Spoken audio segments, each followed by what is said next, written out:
નમસ્કાર, હું છું હિના અને આપ જોઈ રહ્યા છો ઇન્ડિયા ન્યૂઝ ગુજરાતના મહત્વના સમાચારની શરૂઆત કરીશું વિસ્તારથી।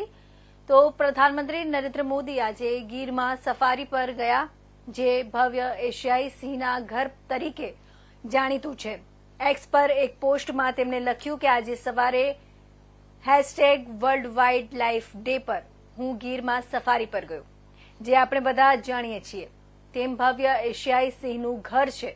ગીરમાં આવવાથી ગુજરાતના મુખ્યમંત્રી તરીકે સેવા આપતી વખતે અમે સામૂહિક રીતે કરેલા કાર્યની ઘણી યાદો પણ તાજી થઈ જાય છે। છેલ્લા ઘણા વર્ષોમાં સામૂહિક પ્રયાસોથી તે સુનિશ્ચિત થયું છે કે એશિયાઈ સિંહોની વસ્તીમાં સતત વધારો થઈ રહ્યો છે। એશિયાઈ સિંહોના નિવાસ સ્થાનને જાળવવામાં આદિવાસી સમુદાયો અને આસપાસના વિસ્તારોની મહિલાઓની ભૂમિકા પણ એટલી જ પ્રશંસનીય છે। અહીં ગીરની કેટલીક વધુ ઝલક છે। હું તમને સૌને ભવિષ્યમાં ગીરની મુલાકાત લેવા માટે આગ્રહ કરું છું।